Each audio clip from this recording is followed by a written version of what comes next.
Soy Jennifer Mujica y esto es Papelón con Limón. Un trago de lo bueno que hay en Venezuela.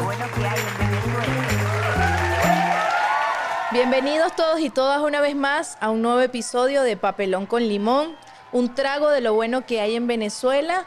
Como saben, su anfitriona Jennifer Mujica, que viene a contarles siempre historias buenas, bonitas, de todo lo que está sucediendo en Venezuela y los talentos. Hoy tengo el honor de tener acá en compañía a una amiga. Yo invito a muchos de mis amigos que sé que son talentosos, que hacen grandes aportes en el tema de la obra, de la literatura. Ella es Ana Cristina Bracho. Miren, nada más les voy a decir, ella es abogada. Ella es escritora, ella es investigadora, es una de las personas más brillantes que conozco en lo particular y hoy me acompaña en Papelón con Limón. Ana, bienvenida a este espacio. Bueno, hoy quiero que me comentes un poco, en pocas palabras, quién es Ana Cristina Bracho. Bienvenida. Hola Jennifer, gracias por la invitación y por esa presentación. Bueno, me salió el corazón, sinceramente.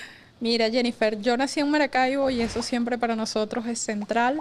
No puedo empezar por otro lado, porque además yo he visto tus capítulos y la gente marca cuando es de Caracas. Bueno, creo que debo ser la primera maracucha que te acompañe. Eres la primera. Entonces yo soy una zuliana que me he dedicado toda mi vida a leer y a escribir, en diferentes roles, pero siempre con esas dos acciones centrales. ¿Y estudiaste en dónde? Mira, yo estudié en Maracaibo desde la primaria hasta la universidad como con un capítulo, porque yo viví parte de la infancia en Francia. Después me gradué de abogada en Maracaibo y me devolví a Francia y después volví a Venezuela. Y allá hiciste una maestría, si no me equivoco. Sí, una maestría. ¿De qué? Yo soy magíster en Derecho, Economía y Gestión, a finalidad de investigación en Derecho Público y Derechos Fundamentales. O sea, un currículum bien completo. Por eso yo decía todas las características de lo que eres, ¿no? Porque eso va marcando tu vida, ¿no? Sí, pero también ellos escriben los títulos diferentes que nosotros, ¿no? Porque a veces la gente aquí dice, ay, eso es tan largo, pero es simplemente como la reflexión desde el derecho, de la economía y de la gestión para poder garantizar derechos humanos. Y eso que aprendiste allá, ¿cómo lo has mezclado cuando volviste a Venezuela? ¿En qué lo has puesto en práctica? Más o menos, ¿cómo ha sido tu trayectoria? Y si puedes, ya adentrándonos al tema literario, de la última obra que escribiste, porque sé que tienes varias, ¿no? Mujer tenía que ser, es la más reciente. ¿Qué te inspiró a hacerlo y cómo mezclaste lo que estudiaste con esto? Mira, te contaría que esa historia, bueno, yo estaba en Francia y me ofrecieron quedarme y yo me acuerdo que yo me paré y yo dije, mira, no, yo tengo un país que hacer, porque nosotros somos parte de una generación que tiene un sueño de un país y que vinimos a jugárnoslas con ese país. Y de ahí te diría que yo regresé a Venezuela y regreso a los tribunales de violencia de género. Ese fue mi primer trabajo como abogada, que es una realidad muy dura, porque quienes nos involucramos en el tema de las mujeres, de los derechos, nos cambia mucho la percepción, Jennifer, por ejemplo, cuando tú ves la mirada de una mujer que fue violada. Eso fue algo que a mí me cambió definitivamente. ¿Qué edad tenías más o menos en ese momento? Yo ahí tenía 24 años. No, claro, es algo muy fuerte que te atraviesa como joven en ese momento. No estoy diciendo que... Sí, ya no soy joven, pero yo empecé allí, después vine a dar a Caracas, a la Asamblea Nacional, estuve en asesoría parlamentaria, que es una de mis pasiones, el hecho de crear leyes, de crear derechos, y después estuve en diferentes espacios, básicamente en lo mismo, en esa construcción de ese Estado que nos prometimos para dar derechos, para mejorar las fórmulas, y eso me encuentra con los diversos roles y me encuentra con Mujer Tenía que Ser, porque Mujer Tenía que Ser es una recopilación de columnas que aparecieron en Épale, por las que yo obtuve el año pasado el Premio Nacional de Periodismo Simón Bolívar en Opinión. Y la razón fue porque cuando tú pisas los tribunales y ves las razones, por ejemplo, de la violencia de género, ya es muy tarde. Y cuando empiezas a entender cómo es el proceso, te das cuenta de que hay mucha relación con la soledad que pasa la mujer. O sea, que no tiene compañía en el momento de la denuncia, de lo que fue víctima. Y que te das cuenta que tú no te das cuenta de cuando tú fuiste víctima de violencia. Empiezas a internalizar, ¿no? Exacto. La serie de violencia que sufrimos todas las mujeres. Y que empiezas a creer que eso no te podría pasar a ti. Por ejemplo, hay un divorcio en que una mujer reconocida, una mujer poderosa, una mujer profesional, cree que no puede sufrir ninguna forma de violencia. Porque se siente empoderada en algún momento de su vida, que está liderando un proyecto, que es protagonista de un muy buen capítulo en su vida, entonces cree que nunca le pasó o que eso le pasan a otras, ¿no? Sí, entonces ahí tienes una parte, tienes otra parte de que en los últimos años se ha trabajado mucho en redescubrir la historia de las mujeres, porque hay un momento de conciencia, por ejemplo, yo te invito a pensar, la primera imagen que tenían nuestros libros de la primaria era el descubrimiento, llamado así, de América. Y habían unos indígenas, y habían unos barcos, y allá habían unos conquistadores, y no había una sola mujer. Claro. Es decir, que nosotros, a nosotras, nos pintaron una historia donde nosotras no existíamos. Pero cuando tú ves, por ejemplo, lo que ha dicho los levantamientos de Campo Carabobo, te dicen que hubo mujeres en La batalla. entonces tú dices, no, siempre estuvimos. Y hubo mujeres conquistadoras, y hubo mujeres como Apacuana en la resistencia indígena, y hubo mujeres patriotas como Josefa Camejo, como Ana María Campos, y te das cuenta, por ejemplo, de que ahorita, porque la semana pasada entraron 2, hay 11 mujeres en el Panteón Nacional sobre más de 200 compañeros. Antes de la Revolución Bolivariana habían solamente 3 mujeres en el Panteón Nacional. Y ese proceso de poder encontrarte en el mundo y en esas múltiples funciones, en esos múltiples espacios, mujeres que una quisiera ser como ellas, miles. Podemos hablar de escritoras, podemos hablar de patriotas. ¿Quién no quiere ser como Luisa Arismendi? ¿Quién no quiere ser una tipa tan genial como pudo ser Marie Curie o etcétera? Pero ¿quién no es también una mujer que ha sufrido, una mujer que se reconoce? Además, la campaña tan fuerte que hay contra las venezolanas. Sí, eso es un tema muy delicado que ha dado mucho de qué hablar y que se ha posicionado mucho mediáticamente y tiene una profundidad muy fuerte, muy cruel. Entonces, este libro que tú has escrito viene entonces de la mano inspirado en tu vivencia y en la necesidad de reflejar literariamente la historia de las mujeres y lo compilas en un solo libro, ¿no? Sí, son 80 historias que tienen como esos hilos conductores. Por ejemplo, fíjate que otro de los datos que como que nunca lo relacionamos. La independencia le costó a Venezuela la mitad de su población y casi todos los hombres. Y tuvimos república. La mayor cantidad de los hogares de Venezuela solamente tienen una madre. Y tenemos familia. Sí, y las tenemos estadísticas futuro. son tremendas. Entonces, ¿dónde están esas mujeres? ¿Por qué tu abuela no está en el libro de historia? Si tu abuela no hubiese tenido su gesta, su esfuerzo, su levantar a tu familia, Y desde muy no hubiese jóvenes, pasado. bueno, sabemos que todas y todos tenemos abuelas que tuvieron una gran cantidad de hijos y a edades muy tempranas. Imagínate lo que habrá sido la crianza, el proceso de enseñanza para esa generación, ¿no? Yo creo que fue algo, y es algo que hay que reconocerlo y que hay que reflexionarlo, ¿no? También quería comentarte o preguntarte un poco, porque este no es la única obra que tienes, sino que tienes más de 6, creo que es, o más de una docena. Más o menos, ¿cuántos tienes ya? ¿Cuántos verdad libros es que- escritos ya tienes? Yo formo parte de esa gente que cuenta lo que viene, no lo que ya existió. Yo he escrito en solitario unos 6 libros, pero he trabajado casi anualmente en una coautoría. Entonces, ¿Y ahí es todos que se tienen suma. relación al tema de género o No. hay una variedad, ¿no? Fíjate que no tienen que ver con el tema de género. Lo que pasa es que, como yo te comentaba, yo me formé en derechos humanos. Y me formé desde una lógica en la que para que la gente se le puedan garantizar derechos, necesitas mucho más que hacer leyes o tener tribunales.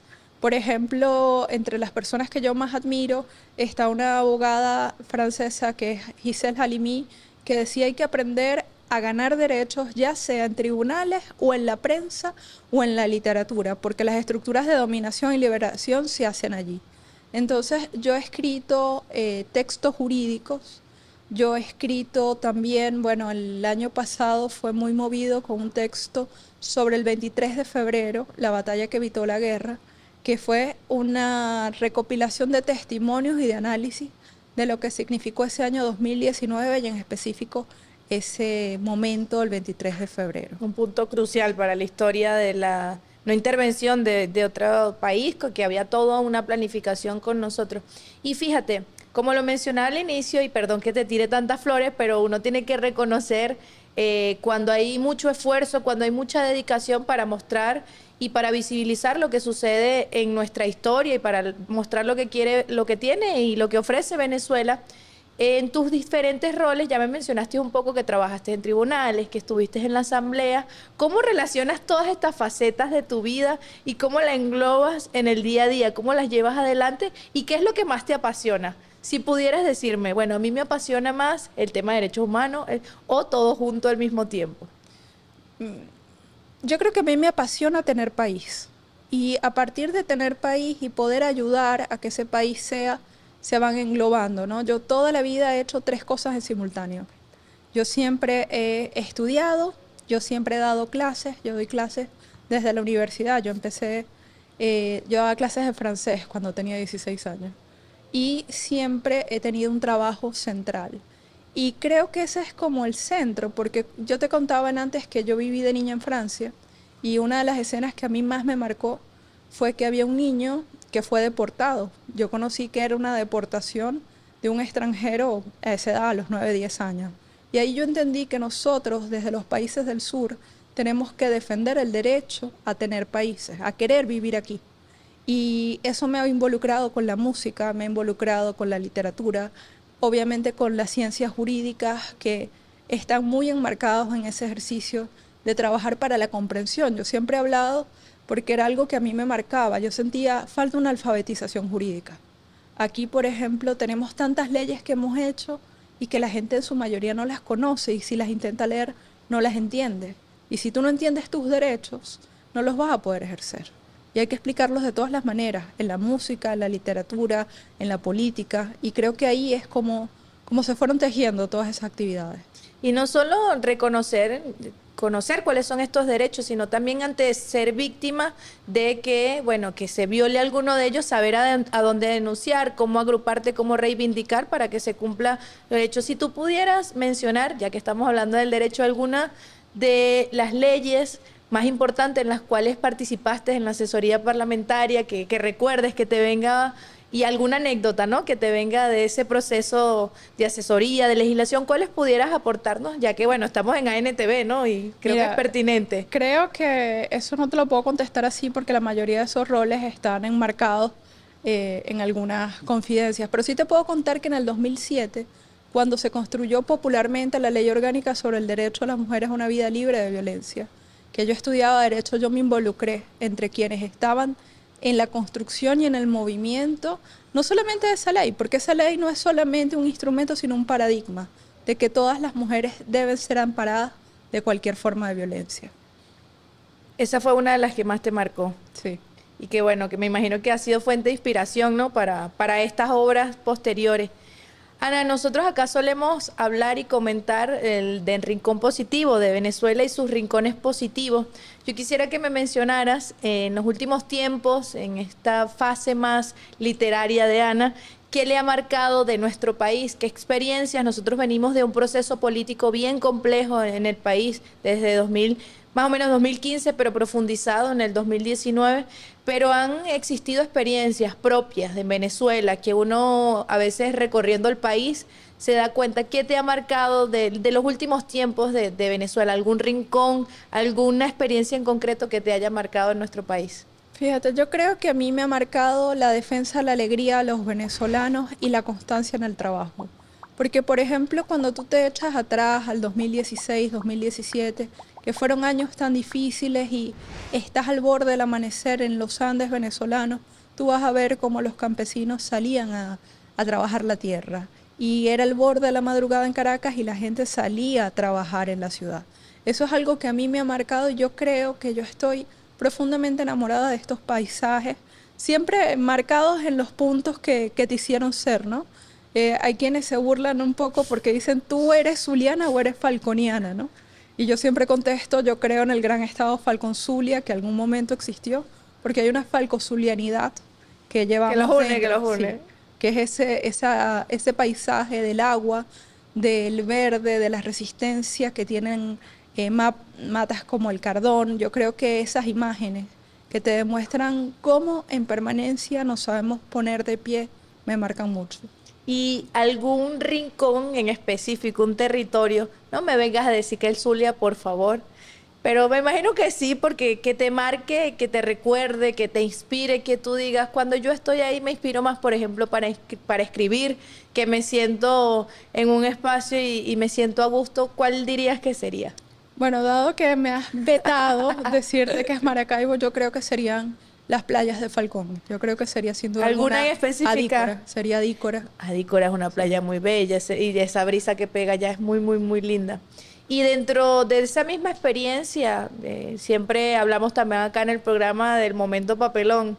Si tienes alguna anécdota graciosa de todo este largo recorrido, que me imagino que bastantes anécdotas debes tener, que algo bochornoso, algún cuento íntimo que tal vez nos puedas echar en proceso de escritura del libro, en proceso de trabajo que tengas por ahí guardado, que siempre el venezolano se caracteriza por siempre tener un cuento bueno. Sí, bueno, fíjate, por ejemplo, que son bastante incompatibles el rol del abogado centrado, discreto, que asesora cosas, con el poeta, que es muy libre. Entonces, por ejemplo, en general me pasa que la gente diga, pero tú eres la misma que estás aquí, que estás allá, porque la gente no lo ve muy compatible.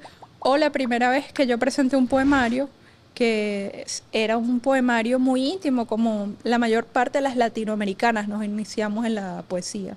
Y leerlo eso delante de toda mi familia fue toda una escena. ¿Y qué edad tenía? Allí yo tendría unos 22 quizás. Claro, y uno tiene las inseguridades propias de la época, ¿no? Sí, después tú dices, ay no, esto como que no suena tan bonito como antes. Eso no le va a parecer bonito a la familia y dudaste, me imagino. Sí, pero ellos saben que criaron. Ellos saben qué es lo que tienen como hijas. Sí. Y me imagino que nada, que eso viene, o sea, mi pregunta va de la mano como que si viene en el gen, ¿qué hacen tus papás? O sea, ¿de dónde salió esa Ana que habla y tú crees que te está diciendo poesía, que escribe y bueno, te convence de lo que sea? ¿De dónde sale? ¿Viene de alguna historia familiar? ¿Viene de por ahí o...? No, sí hay algo. Empezaría por decirte que mi madre, que es una profesora de sociología, se ha dedicado a la complejidad y a la transversalidad. Entonces yo me crié en un entorno que no conocía como fronteras entre el saber, ¿no? Y eso te ayuda. Pero además yo vengo de un linaje de abogados que, fíjate que revisando unas cosas en las que han dado ahora, veía unos documentos que hablaban de mi abuelo defendiendo el tambor de la Sierra de Coro. ¿En qué año? Eso no tengo ni idea.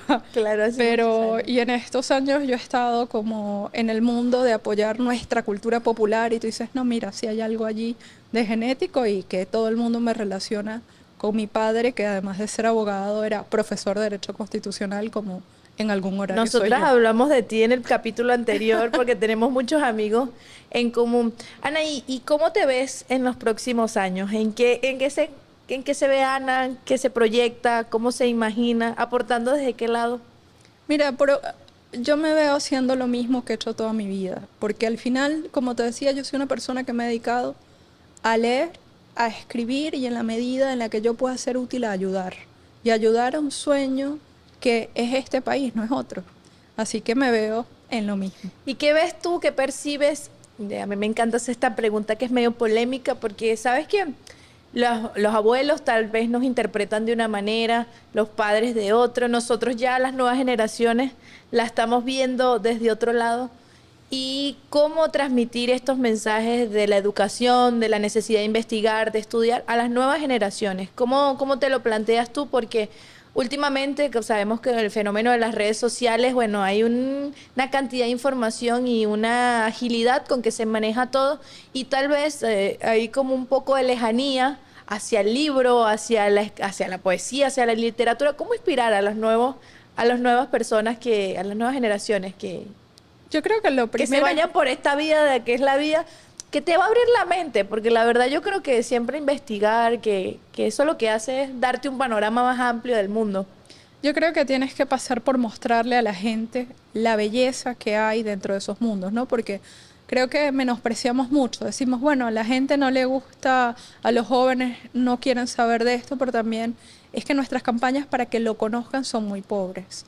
Entonces creo que desde el punto de vista que nosotros hagamos un resignificado, demostremos que a través de las artes, a través de la literatura, se hacen muchas cosas y que pueden ser muy entretenidas. Porque a lo que la gente no ama y lo que la gente no ve como una opción divertida, realmente no tiene mucha cabida. Y creo que deberíamos trabajar hacia allá.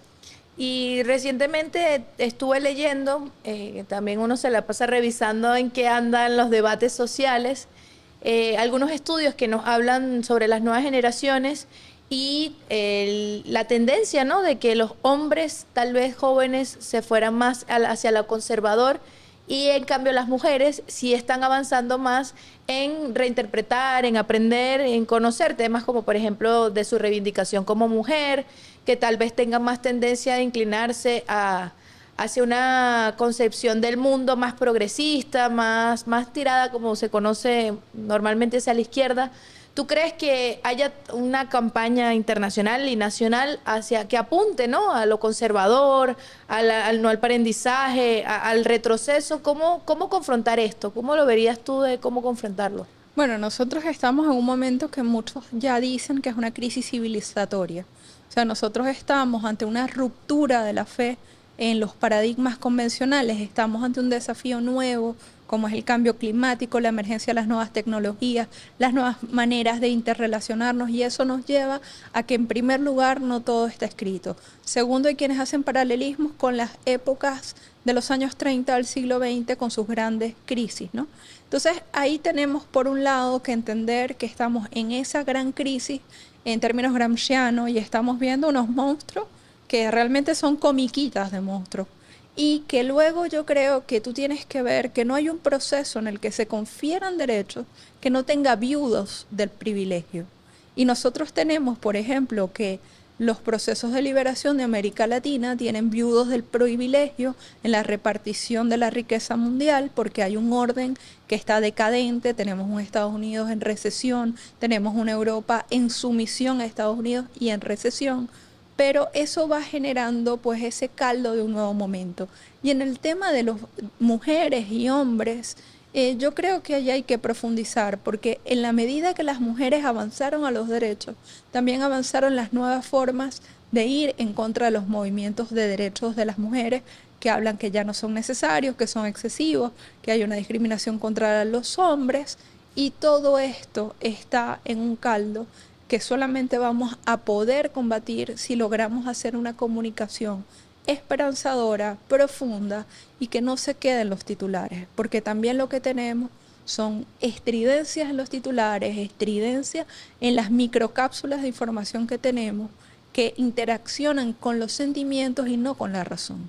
Entonces estamos en una lucha para recuperar el espacio de la razón, porque es el único camino a la liberación.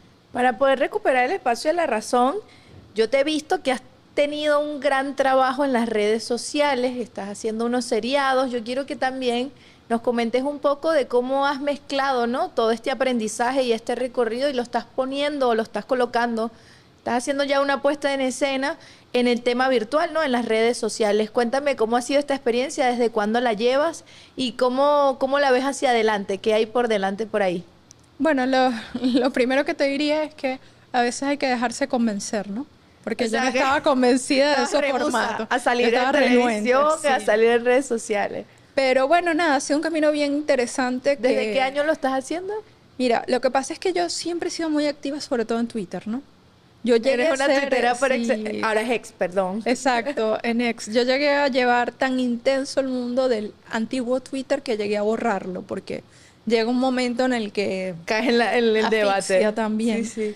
Pero bueno, el paso a estas nuevas formas se dio el año pasado, sobre todo acompañada y guiada por Andrea Hermoso, que tiene toda una visión mucho más audiovisual que la mía, y ha venido sobre ese mismo campo, porque hay que discutir y hay que entender que la lucha del poder es en todas las formas y espacios.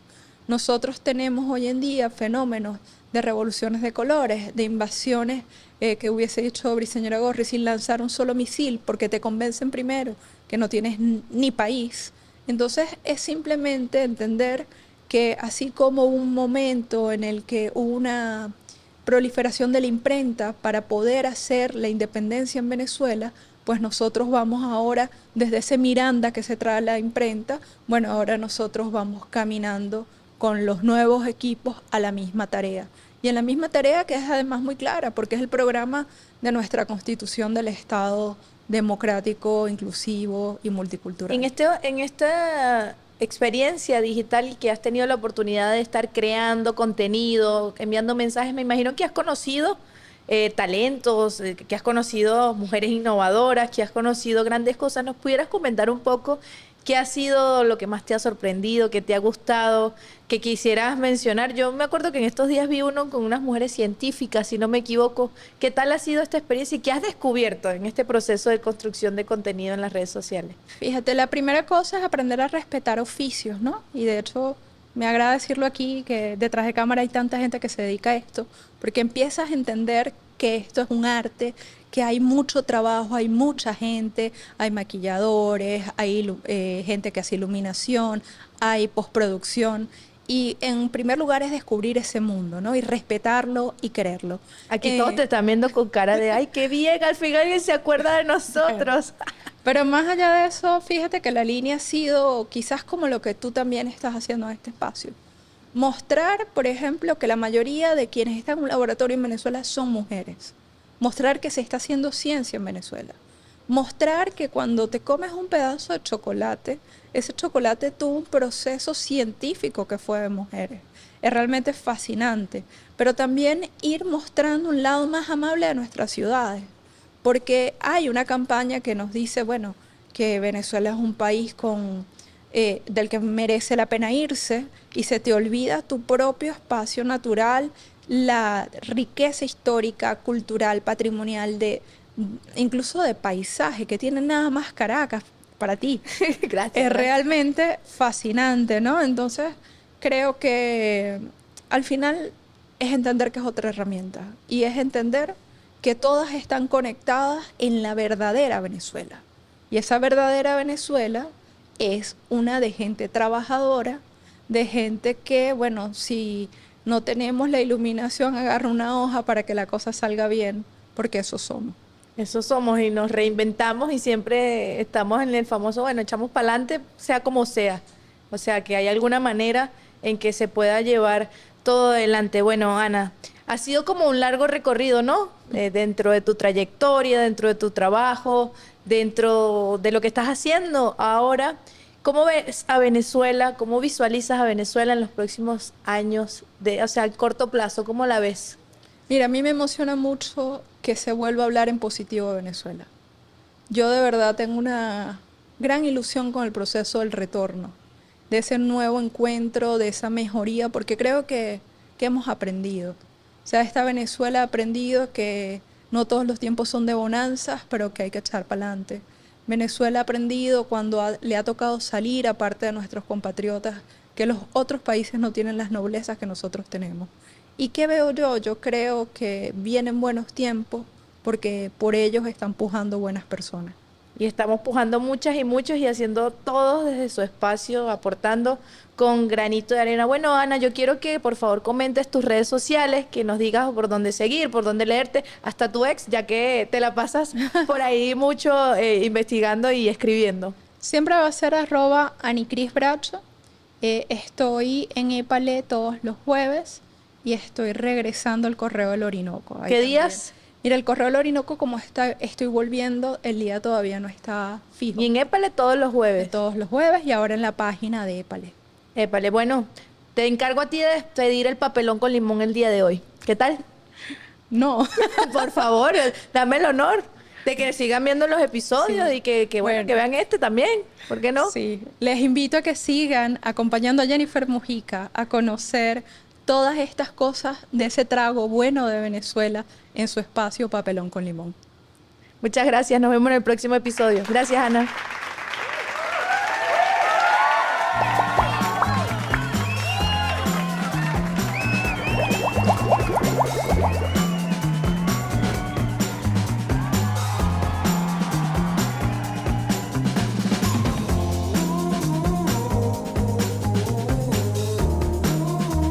Papelón con Limón.